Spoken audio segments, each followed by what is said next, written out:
Dynasty the king. As long as you've had any type of social life, we've all experienced that person who's dating someone they really shouldn't. That relationship that's kind of on the rocks, neither one person is benefiting, and you're hoping that your friend, when they come to you, they're like, hey, I think I'm going to talk to them about breaking up. And you're like, okay, do it this time. And then they go to that person, they're like, well, actually, we talked, and there was just a lot of things that were unsaid. Here's what I'm trying to say. I should be celebrating the Cowboys' victory tonight. They beat the Chargers 20-17. But all this is an awkward conversation where Mike McCarthy continues to be the head coach and Cowboy fans continue to have false hope. I would love to say that I'm excited about the victory. Davis, you're already nodding your head in agreement.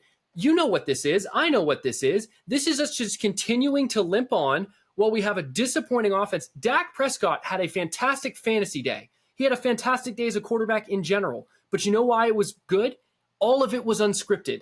The big play to Tony Pollard, the deep completion to CeeDee Lamb. Dak Prescott had a day because Mike McCarthy, from his Denny's menu of a play call sheet, which makes me irrationally angry, couldn't call him a good play, and Dak said, I'm taking it into my own hands. For fantasy purposes, were you at least encouraged by Dak's resurgence? Yeah, sure. But the thing I really want to talk about is, Josh, let me take you back to my high school years.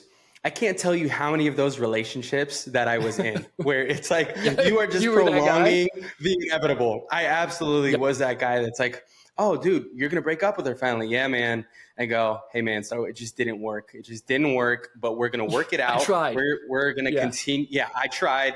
Dude, they are just prolonging the inevitable. And that's the terrible thing about being a Cowboy fan is that I go into the game hoping that they'll lose just so that we can get some semblance of, okay, you know what? This is not going to work. This team, how it's constructed, this coaching staff, how it's constructed is not going to work. But every time they get a win, they get a taste. You know, Jerry Jones is just like, I knew it. I knew it. This is the team. Yeah. All right. But no, Dak was good to see. I know I was hating on him last episode, and it was good to see him come out and put up 21 for 30 for 272 yards and a touchdown.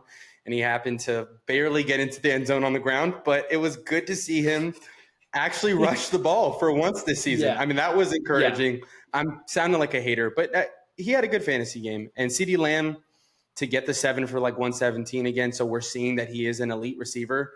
But I just wish that we lost. I truly wish we lost. No, I'm with you. Someone who didn't wish that we lost, I'm sure, because he was there in person and therefore not with us tonight is the third member of this trifecta, Mr. Dylan Egloff. You are greatly missed. I hope you enjoyed your time up in LA watching the Cowboys get I think he's in our camp, but we'll get his thoughts on Thursday, but he is not here with us. You already made mention, Dak had a fine fantasy day. He's going to finish his quarterback 3 on the week, but overall scoring was kind of down this week for the NFL, so it wasn't as impressive as his weekly finish was going to be. Brandon Cooks showed up, and Brandon Cooks had been dormant most of the season, got into the end zone, didn't have the greatest game in terms of yardage and targets. In fact, for the start of the game, it seemed like Michael Gallup was the target leader everywhere you looked and did nothing with it. Absolutely nothing. But it was terrible. Going back to the unscripted nature of it, Dak has always been good as a QB when he's been able to use his athleticism. He is an above average athlete, even in the NFL. I love the run. You already talked about it. He was 7 for 40 on the ground with a touchdown. That is fantasy goodness. Here's the problem. He's 30 years old. He already had that horrific ankle injury years ago. I think that's still in his head. I think this was a treat. I think this was a rare throwback to remember. Hey, Dak, remember when Dak used to be super mobile? Yep. I don't think if you're a fantasy owner expecting Dak to continue that type of rushing on the ground, I'm just here to tell you it's most likely not going to happen. We've seen it too many times. As a Cowboy fan, I know it'll pop up during these random games, and you'll be like, oh, is he going to continue to do it? No, I don't believe that he is. And what's worse, most of the teams the Cowboys are going to play down the stretch, we still have to play the Eagles twice. Those defenses aren't as bad as the Chargers. I don't like what I saw from the Cowboys offense. Everything happened when plays broke down. Really quickly, Tony Pollard, he had like 110 total yards, some of it receiving, some of it rushing. The touchdowns aren't coming for Tony Pollard. He's 25. He has a franchise tag. Should you be selling Mr. Value King off of this performance, Tony Pollard, or am I missing out on good fantasy games to come if I get rid of him? No, he's a running back, and it's not even like you're selling off a good performance. You're selling off a good play. He literally had a play that took up about 75% of his total yardage.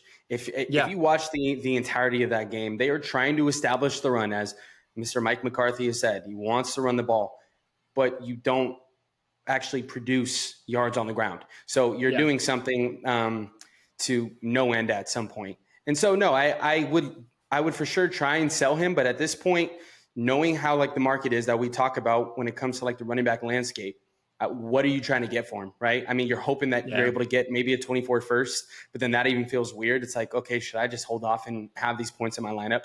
So, and no, he's going to continue to be in your lineups, and you're just going to hope that he does fall in the end zone. But I think he's missing Zeke, man. I think he's missing Zeke. I think he's missing what Zeke brought to that offense, because then it then freed him up on the outside, freed him up in the passing game. So, if you can sell, but.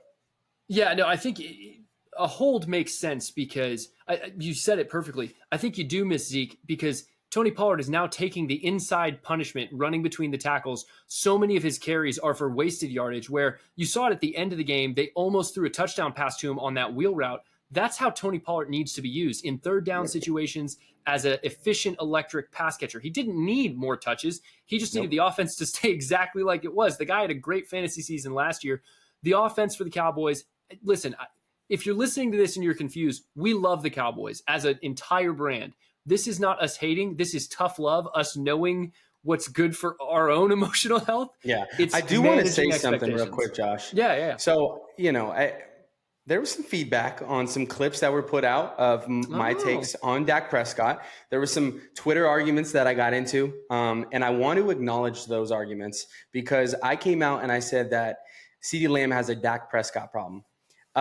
While I still believe he might have a Dak Prescott problem, a lot of the fans and the people that watched the show that had responded to that were saying, no, he has a Mike McCarthy problem, which I do acknowledge, and I did acknowledge at the time, but I think it's just becoming more and more apparent that Dak Prescott and CeeDee Lamb both have a Mike McCarthy and a Jerry Jones problem. So, Agreed. Guys, I want to acknowledge that you were right, and I'm sorry. I don't think Dak Prescott's a great quarterback. I do think he is a middle-tier quarterback, but yeah, he's so in between, middle quarterback and great quarterback. He's never great. He's not. And I liked your take. I really did. I stand more in the Mike McCarthy camp, but Dak doesn't naturally elevate the pieces of the offense around him. He's never been someone. He's not Peyton Manning. He's not Tom Brady. He's not Drew Brees, where he can come in and basically be like, listen, I'm basically the offensive coordinator. I can make this offense go. He's not Michael Vick, even, where I'm so physically gifted. He's someone that is so above average, you have to pay him long term, and so not great that you're constantly debating whether or not he should be paid what he is. So moving to the other side of the ball really quickly, a reunion with the Kellen Moore offense. Kellen Moore, that is, for the Cowboys, and the Kellen Moore offense of the Chargers. Justin Herbert, tough night. Keenan Allen still looked impressive. Man, if you bought Keenan Allen, he was traded for what, 2/3 in the Yacht Club? Him and Adam Thielen are like the cheap, old, forgotten acquisitions. Mike Evans, too. He didn't have Raheem Mostert, too. Yeah, Raheem Mostert. All four of those guys, man. If you got them at cheap, you are riding yourself to a fantasy championship at this point. So annoying, man. I don't know which is the best. Probably Raheem Mostert. But yeah, Keenan Allen, a massive value, at least from what we saw in Yacht Club. Certainly going to be a massive value in most dynasty leagues. I didn't see any signs of him slowing down. I was only not hoping because I was sort of rooting for the Cowboys, but as we've said, I would have wanted the Cowboys to lose. Sure. He needed more targets, in my opinion. They wasted all 2 targets that they spent on Quentin Johnston. That was awful. He would have, but oh my goodness, man. I mean, every week that goes by, hope has to be dwindling for anybody. You were a smart man. And you got off him and you re-rolled basically to a 24 first. Yeah, smart man, you listened to what Dylan and I were trying to tell you. But I get it. Like, at the time, and you think that the Chargers probably are like, we had an opportunity to take Jordan Addison, and we went for Quentin Johnston. And you think of what Jordan Addison would do alongside Keenan Allen in that offense, and it's unparalleled in comparison to the lack of production. Like, Mike Williams went out. He's out for the season. And you have zero signs of Quentin Johnston having any hope of any involvement in that offense. Yeah. That is That is a wasted first round pick currently. Yeah. If you can still sell him on the hope of anything, I would do so right now. Unless you really, really believe him and in him, and you just want to, hey, I want to ride this one out. I have no chance. Maybe I'm too pot committed to a Quentin Johnston. But yeah, and I bring it up only because that was the play that ended the game. The target that went to him was what Stephon Gilmore, picked up. And I get it. The play was breaking down. It's not fully indicative of what he could be, but you mentioned it. Mike Williams, when you have a player disappear and you're an owner of a rookie player, as a dynasty player, you're like, oh my gosh, I'm about to be proven correct. And when you see them get less opportunity than they were before, it's heartbreaking. That's man. Alarm bells. And that's when you know to move off of them. Lastly, is Eckler? I wanted to bring this up. He looked it. Is Austin Eckler at the cliff and beginning to fall down in terms of production? I love the player. I love the guy, the human being. I was not impressed with what I saw him put on the field. And I know the Cowboys defense is very good on some weeks. We didn't show up against the 49ers, but that's a different discussion. Austin Eckler, to me, seemed like he couldn't get anything going on the ground or in the air. Did you have any different thoughts? I don't think he's at the cliff. I think he's coming off an injury, right? A severe injury that kept him out of the last, 4 games. But you go back to week 1 where he averaged over 7 yards a carry. I think you'll be fine. I'm not panicking. If you have him, you're not selling him because your hopes are that he's going to lead you to a championship. But hey, I mean, the cliff could be here. I mean, we're looking at Derrick Henry on a weekly basis, Joe Mixon on a weekly basis, Austin Eckler, Aaron Jones. We're like, okay, is this cliff coming? Like, are you about to go over? And so I would not be worried. First game back, coming off a ankle injury. I would not be concerned, but at the same time, it's something that you have to be cautious with. So, no, he still had 6 targets tonight. He had 4 for 35. So as long as there's that receiving baseline, he's going to be okay. But yeah, I think you can give it another week. And he's not someone you're panic selling anyway, because you knew he was 28 when you came into the season. You literally know what you have with him. Yeah. Yep. Yeah, no, you absolutely do. Well, we're going to take a quick break. When we come back, we're going to be talking about a couple offenses, specifically quarterbacks, and how their value is about to change drastically and what you should be doing about it. Stay tuned. Davis, I was really ready to just hop right into this section and start talking about Brock Purdy and Anthony Richardson. We're going to touch on both those guys tonight. But I would be remiss. We took a break, and it registered what you brought up in the first section. I was talking about healthy breakups. I was hoping it didn't. Yeah, and you were like, I was that guy in high school where you were dating people and you needed to go break up with it. It wasn't a good relationship. All your friends wanted it. Can you expound on why you needed to get that off your chest? What do you mean you were that guy in high school? Because I've known Dylan forever. So if Dylan says something, it's like, yeah, old news. This is a discovery for me. For me, guys, and I think this is what dynasty football and fantasy football has done, is it's filled the void, right? I think back in high school and I think back to myself then, right? And a lot of the times that I would get to the place of being like, you know what, this relationship's not good. I probably got to move on. I would get there, right? My friends would be like, dude, just end the relationship. Like, this is not good. Like, she doesn't treat you well. It's not a healthy relationship. Why are you in a relationship? You're 15, all these types of things.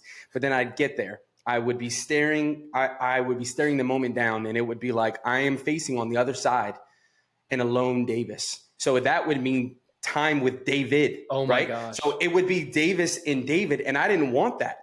So my escape was, no, stay in this relationship, stay and keep the distraction, right? And then I found fantasy football, and no diss on my wife, I found my life partner, right? But now in the daily, in the times where the void is empty, I've got dynasty rather than David. And so you know what? That sounds like a better alternative. One, it's not that deep. It shouldn't be that deep. If you're that into this hobby, that's problematic. So since you were 15, you were like, I need someone to text every moment of every day. And so, yes, that actually can absolutely be confirmed. I was the double texter in high school. I was the double texter. I was the, babe, why haven't you responded like 4 minutes later? It's not something that I'm proud of. But were you always in a fight with your girlfriend when you were out with the boys? Like when you guys would go to the mall, when you guys would just hang out, like all that? Oh yeah. Were you just drama? Yeah. Okay. At that point, I didn't have friends. when I was in a relationship, I was the type of dude that, I probably don't have a lot of friends. Yeah.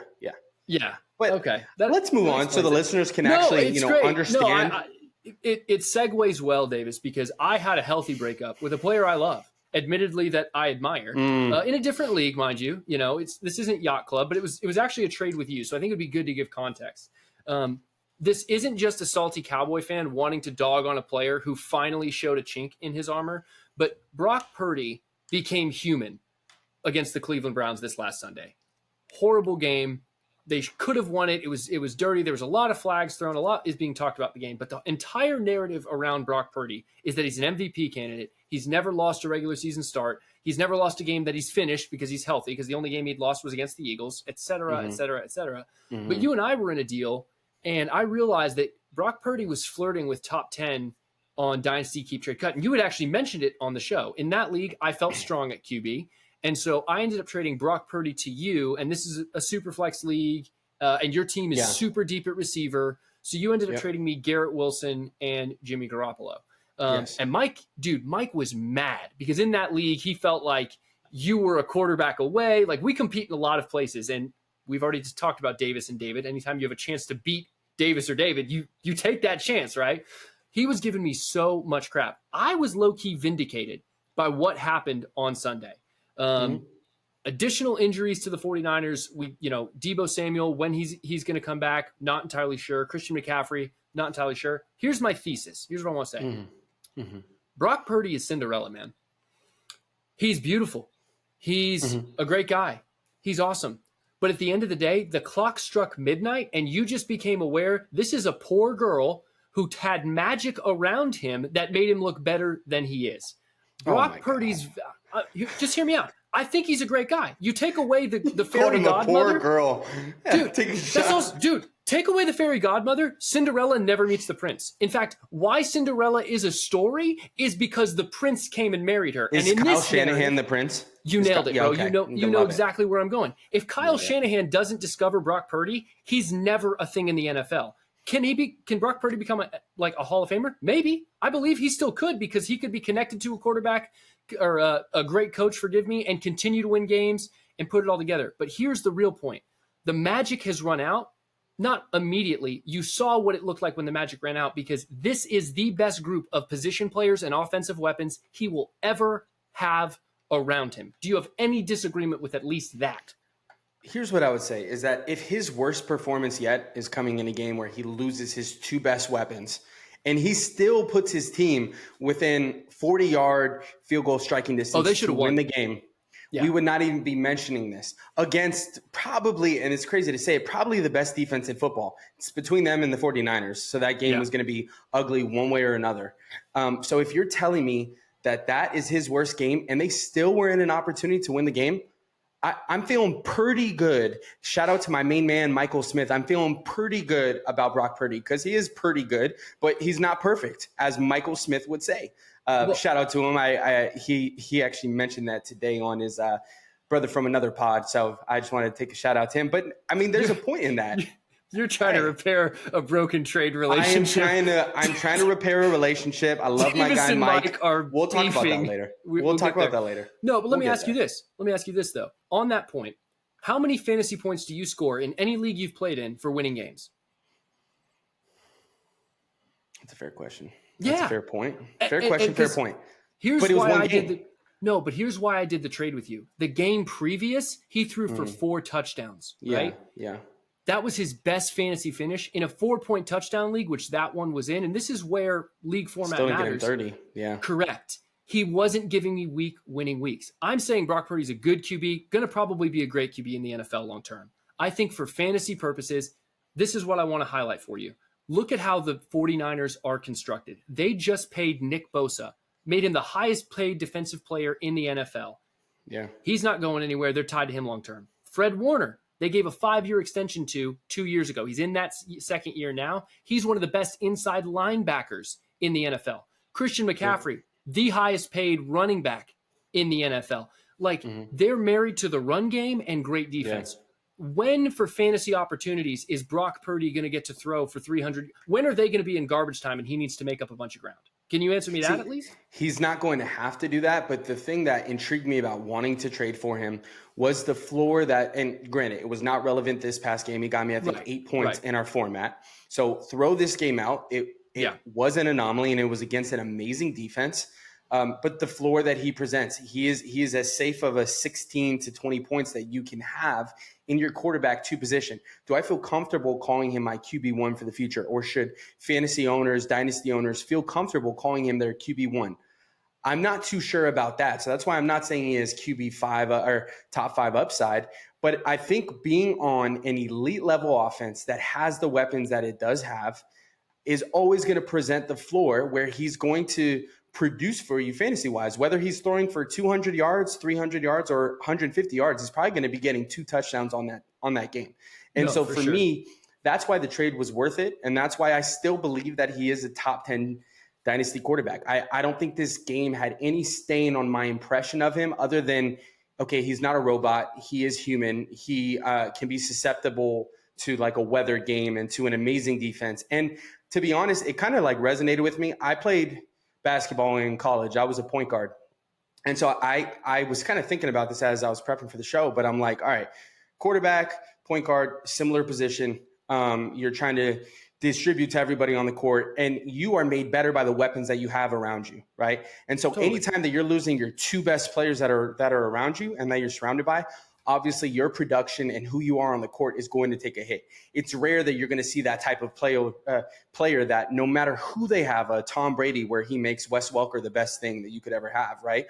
That is rare. And no, I don't think Brock Purdy is that. But at the same time, do I think he figures it out? Do I trust him and Kyle Shanahan to continue to be a dynamic duo and for him to be fantasy relevant for the foreseeable future? Absolutely. And do I think I was a great point guard back in my day? Yeah, I do. I'm sure you think very highly of your past self. No, before we move on from Brock Purdy, here's one. Tom Brady, you mentioned Tom Brady. Tom Brady wasn't Tom Brady when he first started out. He became Tom Brady. Maybe there's a career where, Brock Purdy does that, but he is a game manager and he is a, distributor. Speaking to his weapons, Debo, 7th highest paid wide receiver. Kittle, one of the highest paid tight ends. McCaffrey, we already talked about $16 million a year. In 2 or 3 years, if we're talking about Purdy's super long-term value, it's not going to get better because he's making $900K this year. Like, it is the cheapest QB contract they're ever going to have. Also, he has a roommate because it's so expensive in San Francisco. The man has a roommate he splits rent with. And he's an MVP candidate. So I think, listen, Cinderella without the prince is still an amazing gal and deserved to be wed by someone. The fact of the matter is, for dynasty purposes, I believe if you're in a position like I was, if you want to sell high, just wait one more game. I would definitely recommend just waiting one more game, but you should, because he's to me, his fantasy ceiling. I do think you're absolutely right. His floor, I believe, is always going to be safe. I think it's always going to be good, but I don't think Ayuk is with him in 2 years unless they cut someone or restructure something. Yeah, because they're just not going to be able to keep the band together for that long. Speaking of keeping the band together, Dylan, who is not here, is the biggest Anthony Richardson fan there is. And Adam Schefter reporting he might have to go, season-ending injury on his shoulder. You have to wonder, Anthony Richardson had a great season, but the markets are already reacting. Anthony Richardson was a top 6 dynasty QB. He's fallen all the way to QB 10 at the time of this recording. Is this going to continue to fall? Because if he's not on the field, is his value just diminishing because you're not seeing him? Or do you feel that he put enough on the field, Davis, where you can trust that when he gets back and when he gets healthy, he's going to be great? Yeah, for me, I mean, and, this was something I was on record saying I was not convinced that as he came into the NFL, is he going to be able to be an efficient passer at this level? But this is something that Dylan was like right on all along. As much as it pains me to say that, he and Shane Steichen were the perfect marriage. He as in A-Rich. You literally saw it 2 out of the 3 weeks that he was on the field for a full game. He was a top 3 quarterback. That is fantasy gold. And we were robbed of Anthony Richardson emerging into top 4 dynasty quarterback category. We were completely robbed of that just because we were starting to see, Pittman could possibly serve as like a wide receiver 1. We were getting Jonathan Taylor back. That offense looked like a well-oiled machine. And then just to lose this dynamic of a player and a prospect to a season-ending injury, and it's not confirmed yet that it will happen, but it's more than likely. It's just sad to see. And you see fantasy football is literally heartbreaking. You cannot control the markets. You cannot control who gets hurt, when people go down. You could not have foresaw this and could not have traded him away. But at the same time, don't overreact, because I think you saw enough on the field that's going to solidify him as a surefire top 10 quarterback. And I mean, right now, he is a buy low candidate. If you can afford, like if you're in like rebuild and you have a quarterback that's scoring points currently, and you can go give a quarterback that's scoring points to a contender that might need a quarterback, has a rich, and you go take a quarterback that, yeah, like I said, is having a good season, and then add a first and a second, or add 2 firsts to get that type of player. I'm doing that in a heartbeat, because I believe that he is that dynamic of a quarterback. No, I mean, I agree for the most part that he looks very impressive. And I certainly agree that Shane Steichen made him look very, very good. And it really does suck, because we talked about this a little bit last episode with Achan, right? Like, if you were concerned about Anthony Richardson, now you're correct. But if you believed he was going to be good on the field, you were all like, everyone's take ends up being correct in this situation. So it's hard to know what to do. A great example of the trade you just described. Part of the reason I bought Justin Fields back from you in the Yacht Club was because an opportunity like this comes up. Mike is the A-Rich owner. I think he believes in him long term. Let's pretend Mike was in a position where he was making a playoff run. He might come trade straight up Anthony Richardson for Justin Fields. And I'm not saying I would do that right now, because here's my hesitance and here's why I disagree. Wait. You wouldn't do that? Hear me out. We're talking about 3-4 games. This isn't, just hear me out. Does this not have shades of Trey Lance? Does this not have the feeling of, okay, listen, it was great, but it was only 4 games, and he's still got to come back and developed into a polished product. I'm not saying that you should sell Anthony Richardson right now, because his market is probably too low, but I at least have seen Justin Fields put up significant, amazing fantasy like quarterback finishes on a weekly basis for a season. I know that he has questions about his future. I don't want to get into Justin Fields. We talk about him way too often. He's injured right now as well, so it's kind of irrelevant. We're going to get into him when you're saying that you would not trade Justin Fields for I'm not saying I would straight up. I'm not. Yeah, no, I definitely. I don't know that I would straight up. Not right now. With That's asinine. The guy's having season-ending shoulder injury. And Justin Fields is going to be out for the foreseeable future with a thumb injury after looking abysmal and coming back to a 1-8 team that is probably going to want to tank for Caleb Williams, and Justin Fields is not going to have a home. Come on, bro. And I need Dylan here I need Dylan here so that we can come after you again, because this is first of all, he didn't look bad in that game. I watched the whole game. The only thing that was bad was maybe he was holding the ball a little too long again. The pass that was interception, he was hit from behind. It should have been a touchdown to DJ Moore. How about when he had like Mooney open in the touch in the end zone on a quick out route, and instead didn't stay composed, didn't wait, and then ran straight into his offensive line on 3rd and goal. Did you see that play? Okay. In fairness, yes, the 3rd and goal, the end zone. He looked great. Lou Getsy's a problem. Yeah, this is the same guy that was quarterback 1 last week. He didn't get to finish the game. If he had gotten the rushing touchdown that went to Tyson Benjett, I believe I pronounced his name correctly, he'd have a fine fantasy day. So the reason I wouldn't trade A-Rich for Justin Fields straight up is simply because a 4-game sample size is concerning. With a player that's developmental, he needs games on the field. He's missing the rest of the season. That's really hard. I don't know that I saw enough to say that Anthony Richardson is for sure a top 10 dynasty QB. Because the other thing we're not talking about is, okay, he gets his shoulder fixed. He starts playing better. He just missed the whole season because he was running the ball, which was also what made him valuable. Does he not change his play style when he gets back so he's available? Because it seems like here's the reason. Yeah, here's the reason why I don't think he's the next Trey Lance, and I did want to speak to that, is the Colts are not in a position where they're trying to win right now. The 49ers, we saw, they had an opportunity to win right now, and Brock Purdy emerged and showed, hey, I can win with this team. I can fit into the system that you are looking for. Gardner Minshew already in the last game and a half has shown us, okay, he is not the long-term solution. And I think Jim Irsay as the owner, and I think Shane Steichen as a coach, I think they are approaching this as, okay, this is a long-term build, not right in this moment. We have not expiring players, but aged players. We need to go win, which happened to Trey Lance. So that's where I differ on that. And that's where I think that's a great point. I will admit those aren't the same situation, because you're right. They can be patient with Richardson because he is the plan, whereas Lance was getting in the way of the plan and causing problems because he wasn't ready to lead a win now ready team. Two very different situations. We're going to take a quick break and check in on the most important situation. What is all the drama going on in Yacht Club? What are some trades happening? Keeping you guys entertained with the degenerate nature of all of our friends and members of the greatest league on earth. Davis, I really appreciate earlier in the show you opening up and sharing that basically thank you. You've run out of unhealthy girlfriends. You have an amazing wife that you're married to now. You settled down. So you've brought your toxicity to fantasy football. You've really replaced unhealthy habits with at least a fun hobby. So thank you for that context. It makes me feel better as a commissioner. You and Mike again had a falling out. So much so Mike called me and was like, dude, I am never trading with Davis again. We've talked about it. We've brought it up on the show. I just want people to understand the thing about a dynasty league is you're stuck in the room with these people. Yacht Club has never lost a member. I pray we never will. We just keep adding co-owners and other people because people want to be a part. So that's a great feeling, but you kind of be like, oh, dude, I'm stuck in the room with this guy. This is ridiculous. I'm so frustrated. Davis, how did this devolve? Because from what Mike told me, I'll let you share your version first because I've got a version he's shared.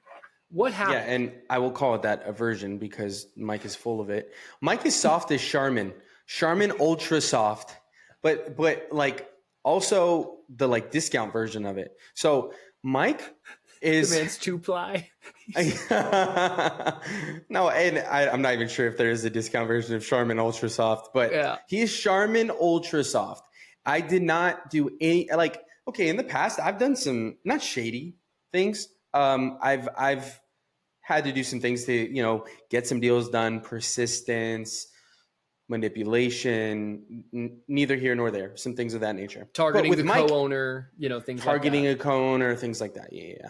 Nothing that's against the rules. So I talked to Mike right when he got James Conner, right? So he did a deal. He got James Conner, put on IR. So then I reached out to Mike. I was like, Mike, I'll trade you Tyler Algier, a early 3rd rounder and a 4th round pick for James Conner. He's like, okay, I'm going to sleep on it. Next day comes, I call him. I'm like, yo, do you want to do the deal? Oh, sorry. No. I think he'll be worth a second at some point. I'm like, okay, cool. Sounds good. Fast forward 2 days later. I'm itching to get a deal done. So usually when I want to get a deal done, just a small deal, I'll just call Mike. I'm like, Mike, I'm trying to get a deal done. I literally call him and he's like, do you have a spidey sense that when I'm looking at your roster? I'm like, what do you mean? He's like, I'm literally looking at your roster right now. And you immediately called me as soon as I clicked on your name. I said, I just have intuition. I have discernment, all those things. Right. So I called him. Definitely. Yeah. And it correlates to fantasy football. So all that being said, he's like, you know what? I do want to get a deal done. How about that James Conner deal that we talked about the other day? Immediately, Josh, my red flag stands up. Immediately, I'm like, okay, Mike is an insider. What does he know about James Conner? What does he know about that situation that is going to make me have pie in my face in about a week? He said, I swear to you, I have not talked to anybody, didn't do any of that. I don't know anything. And I would I happily would rescind the trade if that were to come to fruition that he's out the rest of the season. Oh, he'll give you a buyback? He'll give you a buyback option? So he said that he would give me a buyback option. But then he said, okay, I'm going to put it in your inbox. I was like, okay, I think I'd do that. Puts it in my inbox. I think about it more. I'm at work, working a volleyball match too. Go Warriors. So I'm currently working and Mike sends it to me, sent. And I'm just thinking about it. I'm like, dude, it just doesn't feel right. And what we've said multiple times, Josh, and you can attest to this. I know I'm being long-winded, but I need to paint this picture for people because I am innocent. I am innocent, and I don't know what Mike's told you.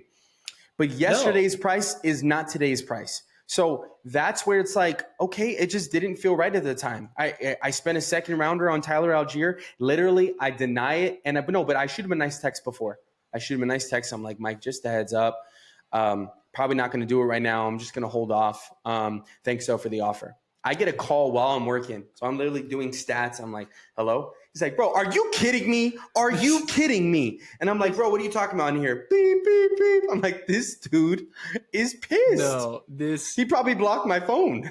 No, here's what I'll say, man. Like I talked about Cinderella earlier. The problem with you, man, is it's the boy who cried wolf. I believe that account, by the way. What you're taking into or neglecting Mike's issue, what he told me is like, dude, this dude is hounding me for a trade. We finally come to a place where I want to do the deal. The moment I agree to do the deal, Davis recants at the last second. He's like, the dude just wants to waste my time. And you admitted to it earlier. You have toxic relationships where you need attention. You were bored. You were looking for a trade that you don't need.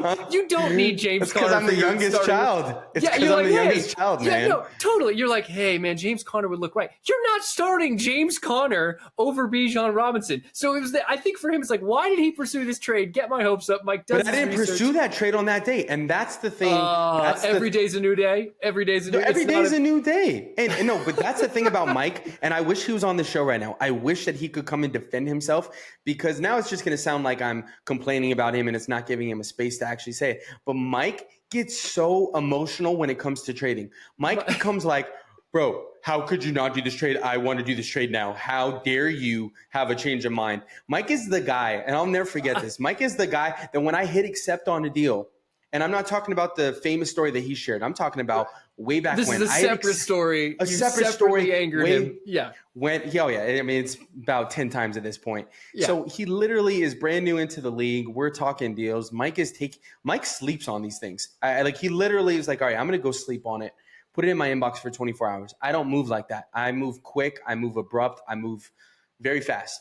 So Another deal emerged, and I did the deal. I get a call from Mike. How dare you not tell me that you're going to do that deal? Basically, he didn't say that word for word, but his posture was, how dare you do that and not at least give me a courtesy call? I'm like, oh my gosh, I have to give courtesy calls now. Anytime that I'm involved in a deal with Mike, there has to be a disclaimer, Mike, you are not the only one that I am talking to. Let's get it out there.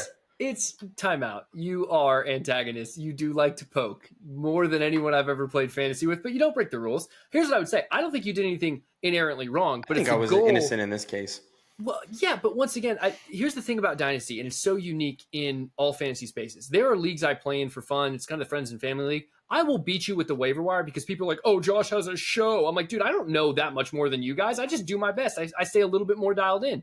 But you definitely, the Davis tax doesn't only apply to Davis. There are players and owners out there who feel isolated and feel like people won't do deals with them. The thing about Dynasty is you're not going to build a championship roster completely on your own. It's going to take years to do so, and you may get a lucky break. You have to have quality trade partners. And there is something valuable to open and clear communication, especially for degenerates like us that talk about Dynasty every single day. We're on the phone constantly. Like, hey, man, I don't call and think about, I grew up in Texas. I used to hunt. The amount of guys I would know who would get so into deer hunting season, they're always calling each other back, hey, man, I got pictures on the game camera. This is my hobby where I'm like, hey, man, I have no idea what you just talked about. I have no idea what you just. Okay, so in Texas, I'll make this super quick. Oh God! People who are into hunting in Texas, they're really, really into it. It's a big, big deal. And why you're into it, similar to Dynasty football, is you have cameras where you have these feeders that will spray corn where the deer or whatever animal that you're watching, specifically white-tailed deer, come and eat. You watch these deer grow up because you're waiting for a trophy buck. Just like you're waiting for Bijan Robinson to become the rookie, you're watching this, he's really big, he's broad-shouldered, and how hunting works is you score them by their horns and their points. So if you start to see a big rack start to build, you get excited for that, right? Mm. We as players get excited about other players. As fantasy players, we're excited about NFL players. And when you have a chance to get a deal done, it's that exciting, oh my gosh, is it going to happen? Is it going to happen? And so for Mike, you got him excited. And for you, it was like, yeah, not today, man. And so I think he thinks you enjoy that. And I think players can relate to, listeners to the show can relate to the fact that good trade relationships matter. And you, unfortunately, are always open for business. I think Mike's also mad at himself. I think he's mad that he keeps coming back to you after, planting his flag. He's like, I'll never do a deal with him. Yeah, you will. I can't tell you how many times the man has told me, Davis, we're done with business. I like you as a person, like you as a friend, but I'm no longer doing business with you. And I'm like, Mike, literally, I just said no to a deal. I mean, what am I supposed to do at this point? You Tyronn Lue whenever you can. That is your personality. Dude, I didn't know. Wait, okay. You're saying in this particular instance. I'm working on myself. I'm working on myself. I am. And you're going to notice a different me when I'm on this camera. I'm just going to notice more Davis. Myself. Yes, that's who I am. David? Yeah. Second, that instance was the exact timeline of how things went. There was no fabrications in that, no lies in that. That was exact, and I did nothing wrong. Mike is just upset, and so you can't shoot the messenger, okay? Like the Cowboys with McCarthy, like you with the girlfriends you dated when you were 15, I think Mike should break up with you. If he really is sick of trading with you, he just needs to commit to it and not be mad that it went through.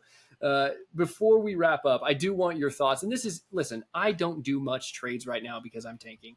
I traded a 25-second and picked up Miles Sanders from Mike. Dylan was giving me all kinds of grief. What were your thoughts on it, Davis? Can I get a little bit of a Value King pat on the back as we exit the show here? Yeah, I actually did not hate it, right?